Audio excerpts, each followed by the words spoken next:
Good day everyone and welcome to another vlog for the Exodus 712K JV project. So, you guys remember I was busy with this little scene. So, I'm going to actually show it to you guys.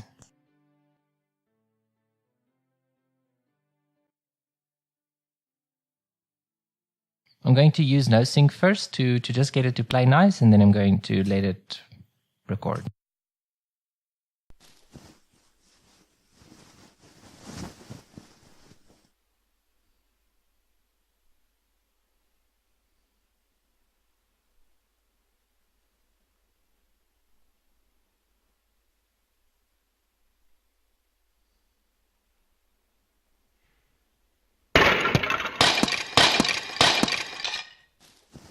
Ta-da!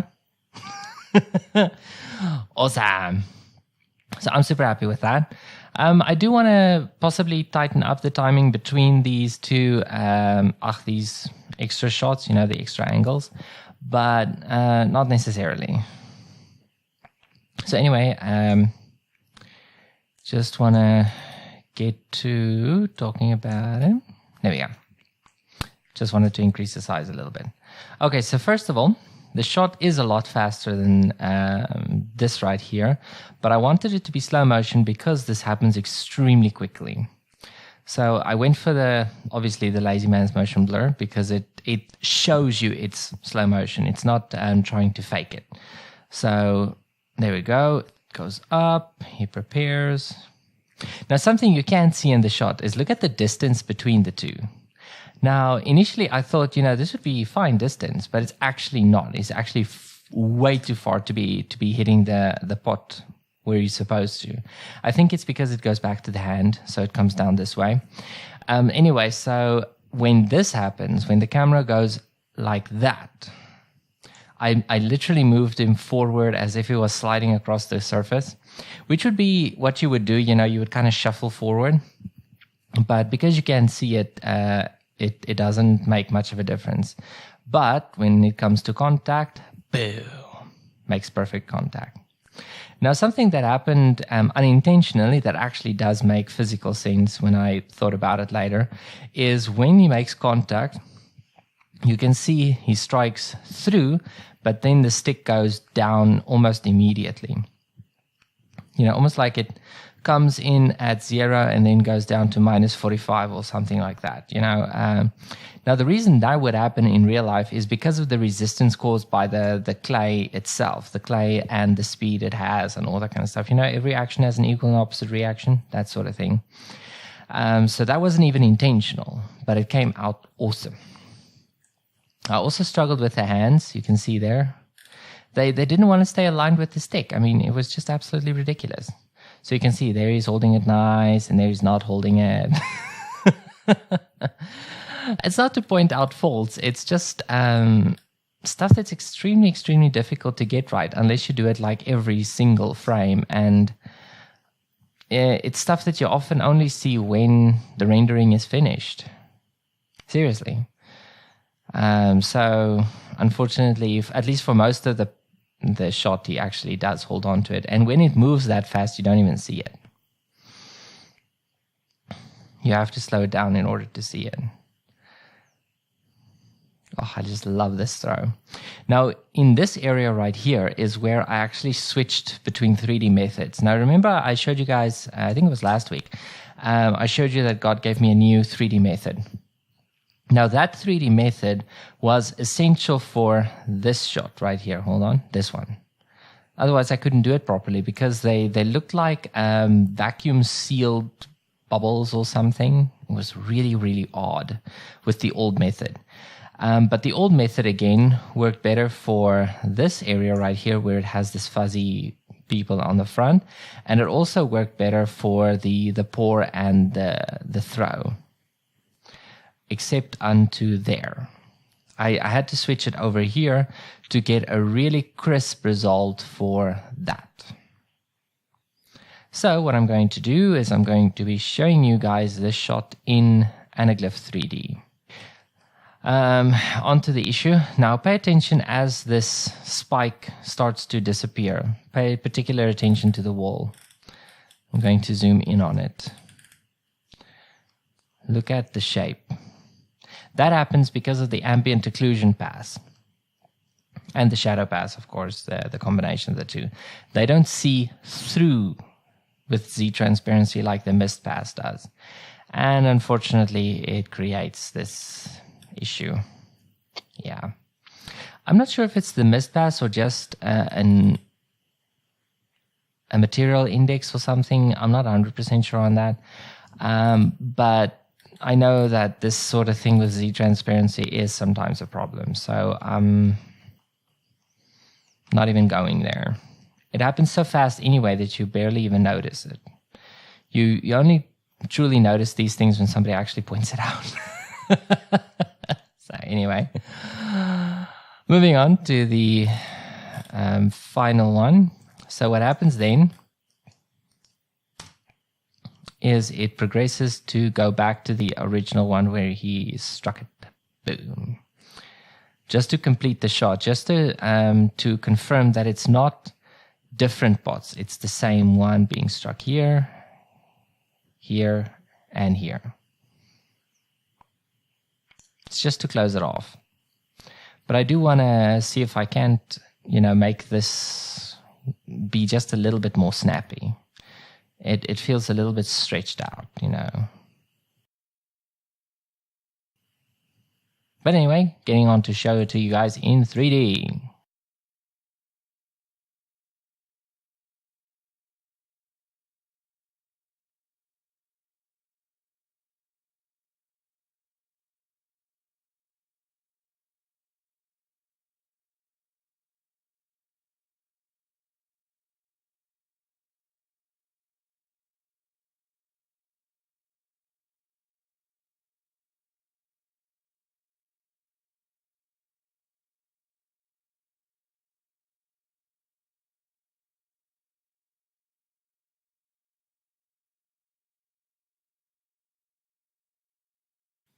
You can't even see the point at which it switches.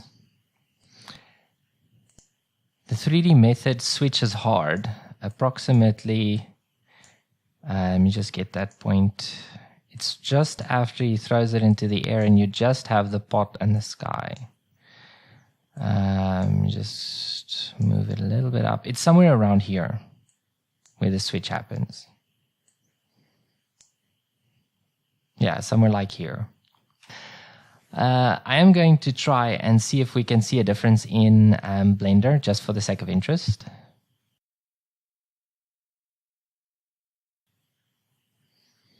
Okay, moving through it.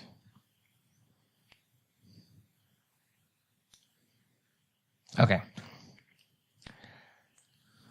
Now let's see if we can spot the difference. There you can see it. No, wait. Hold on.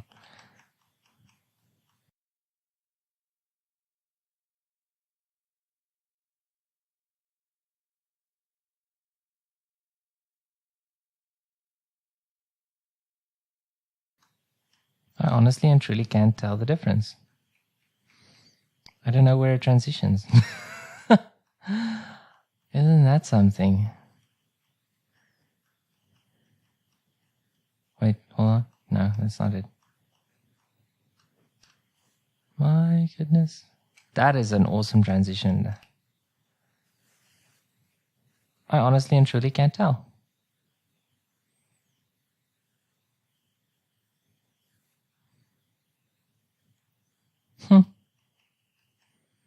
I'm super thankful for that, I can tell you. The two have very different approaches, so to get a result that's this consistent is truly a gift, I'm telling you. And I'm not talking about a gift in me, I'm talking about a gift from God. Wow. So, yeah. That's cool. So another thing that also changed was the water over here. Hold on, let me show you. There had to be a very different approach to the water because, quite frankly, the water was not cooperating. It had this start, halt, flow kind of, flow, halt, flow is weird. I'm going to show it to you again. Hold on. Look at that. It kind of has this goes and then stops and then goes again. It's just absolutely awful. Now, I like the look of it because it has this kind of stretchy look that very low turbulence water does have, but unfortunately, it's not supposed to stop. It's supposed to just go, you know. So thankfully, God gave me a different method. It was like very shortly after posting the vlog and whatever, and I'm going to show you what that is. Okay, so here I'm in a new project. I'm just going to simplify it. Hold on. I want to make sure that it is as fast as possible. Okay. And of course, I do need to add my camera back. My bad. Yeah, let's leave it off. I'm going to use emit. Okay, so what I do is I have the water, okay, and let's say the water is coming out of the pot. Okay, and it's coming out and it's going down like that. Okay, that's our water. Let's just add some subdivision there just to make it all pretty. And hold on, this one isn't square enough. Needs to be square so that whatever effect you do apply to it is supposed to be the way it's supposed to be. Okay, so that is going to be our water flow. As you can see, it is extremely fancy. Let's just add a little. I'm going to skip the subdivision. Okay, so what happens is this is tied to the pot. So when the pot rotates, you get this sort of motion right there. That means that we need to get the textures to flow with the thing. And unfortunately, UV mapping with curves is a nightmare when it comes to that whole start-end feature. And that is actually what caused the issue that I just showed you guys. So let me just turn on screen cascade. So what God led me to do was to add an empty. And I'm sure some of you know exactly where this is going. And you need to find a nice center point for this area right here, or you can just compensate for the whole thing and put it somewhere around there. Okay, so we're going to go with this. So what I'm going to do is I'm going to add a cloud texture. I'm going to make this thing shadeless since we turned off everything to make it as fast as possible. Of course, it's not going to cast or receive any shadows whatsoever. And let's just add a cloud texture and tie it to our little empty over there. Now we need to rotate this thing. So because we want it to flow along this curved surface. So it's going to be rotating this way. So I'm going to turn on this auto animate feature, rotate along the Y and rotate along the Y. Okay, it's already done. Going into the graph editor. Use extrapolation, linear, just so you guys can see what it does. Now, it might be too fast, might be too slow. That's not the point. I'm just showing you guys how it works. What I do want to do is I want to take out the scale. There's no need for it to be scaling anything. Same for location. Okay. And now we just parent it to the object because our object is going to be moving. We want it to be stable. And that should be good. We can actually now preview it. Yeah, see, we need to adjust the texture. So I'm just going to isolate that and scrunch it up a little bit. Let's say, stretch it out to like 0.2, you know, something like that. Now, of course, you can move this thing around to compensate for the stretching. So I think in this case, we might need to move it a little bit away and possibly down or up. What does this thing require? Let's just leave it there. Okay. And now if you look at the motion,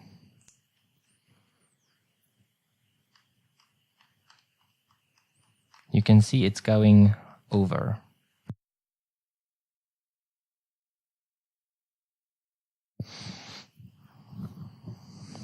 And it's as simple as that. That's the way the water was fixed. Now, of course, it's a lot more than that. I mean, we had the distorted noise thing going. Let me just pick the Voronoi crackle. Reduce the distortion. Not all the way, just somewhat. Give it a nice ramp.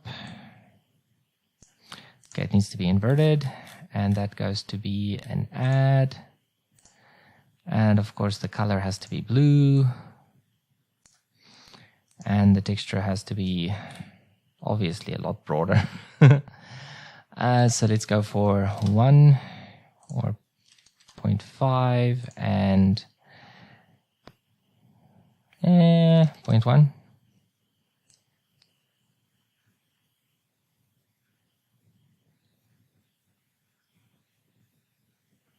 Trying to stretch it out, but it's not cooperating.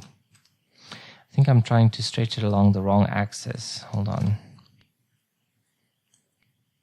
Yes, there we go. That's the one I'm looking for. It needs to stretch along the z-axis. Okay, something like that.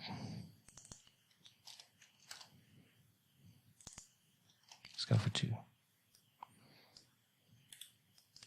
And of course there was a reflection. Let me just add some of that in there. Of course, it's going vertical, so you're going to set it to vertical. Same thing we did in the for anime character video. Set it to reflection. You can see there it is.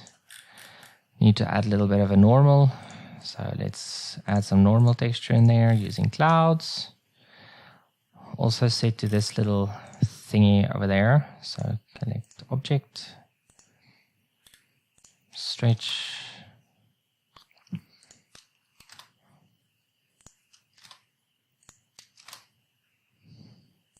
I think that might be a little bit fine. And that should do it. Let me just reduce this to be about 2.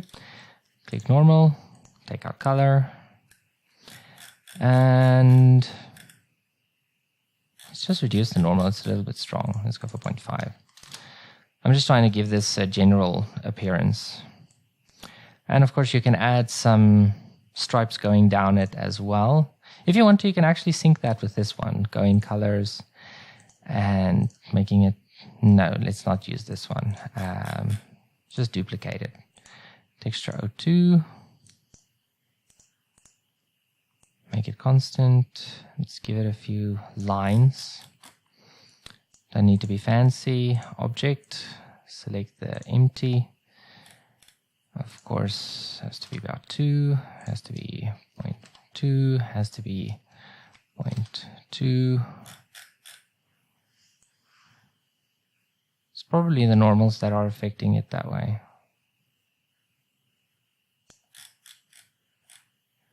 Let's go add. And, oh goodness, that's why. Okay, my bad.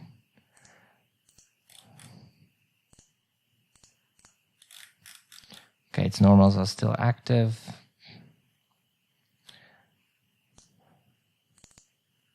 Okay, that's good. And now we have some lines as well. So everything is just hunky-dory. So I'm going to render this out so you guys can see what this is supposed to look like, after I just make it a little bit more smooth and whatever.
So anyway, that's it for this week. I hope you guys have an awesome day. Check out the post for a lot more detail about, the thinking that goes on behind all this stuff.